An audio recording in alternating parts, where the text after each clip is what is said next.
here, you didn't grow up with money, right? No. So now you're super successful. You got this money. Was there someone that taught you how to manage money or how to look at money in a way where you're like, okay, I have a good grasp on this? Yeah, I mean, a money manager, what have you. But I'm just talking your relationship with money. Is it like, yeah, we're here, live it up, spend it? Or is it more like, do you ever think this is not going to be the most popular podcast ever? Or do you even think that way? I don't think that way. I never thought it would be popular in the first place.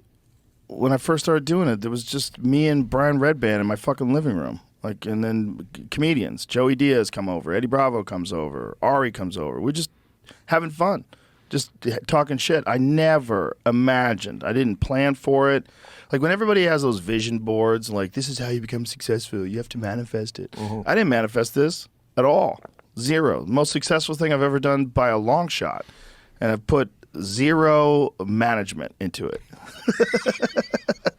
All I've done is just keep doing what I enjoy doing, and it turns out other people enjoy it too. That's it. It's just talk to people like yourself, talk to funny people, talk to interesting people, talk to people I agree with, talk to people I disagree with. Have civil conversations with people where you disagree with things. It's good for you too. Just all I do is just do what I enjoy doing. If I could do this for free, I would still do it. Okay. I enjoy it. So you do this podcast. Yeah. You have no aspirations of this Zero. being the hugest thing ever, right? I don't even have any aspirations for growth. I don't say, when by this time next year, I'd like to have. Nope. No, you just focus on what I'm doing. Yeah.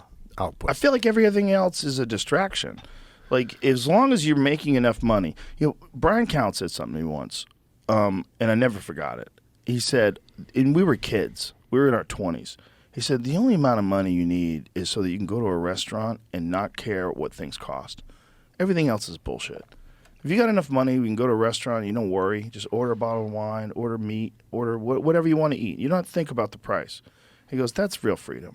Because everything else, like all that other shit, you forget. That's all just, it becomes complicated. You don't need that. Real freedom is the freedom to not worry about your bills. That's the real, I experienced that leap, that jump when I got a development deal. So I was I guess I was 25, 26 maybe, 25. And I got this development deal from Disney. And it was like $150,000. And I couldn't believe it. I had $150,000. This is nuts.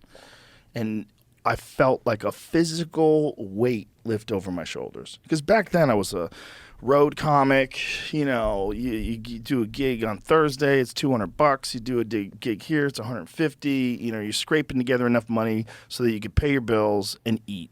And you were always worried about gigs, always trying to fill my book, always trying to call booking agents, drive to Connecticut, drive to Jersey. Where do I got to go to make some money?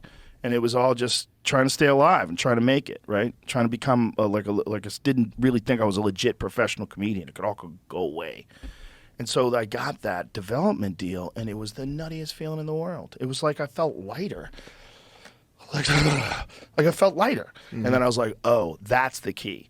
Get the monkey off your back. Get the bill monkey off your back. And that's the real freedom. The real freedom is not being rich. You don't feel any different being really rich other than the stuff that you can do, but the way you feel in the day is the same way you feel if your bills are paid. That's what you want.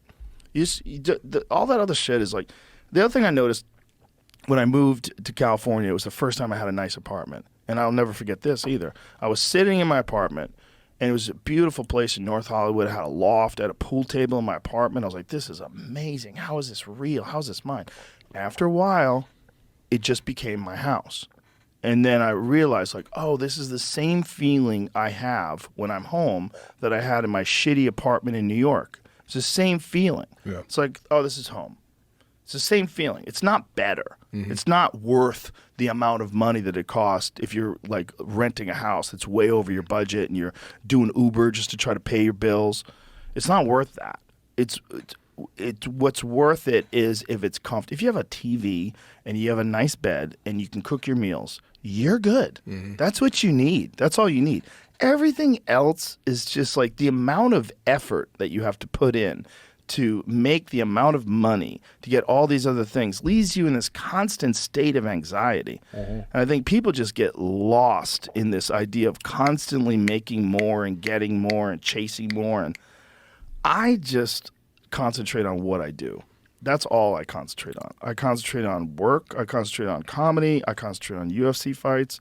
I concentrate on podcasts. And I don't think about those other things. I don't think about the direction of my career at all. No, that's a great way to look at things, because the only thing you really have control of is what you do. What you do. What you put out. Yeah.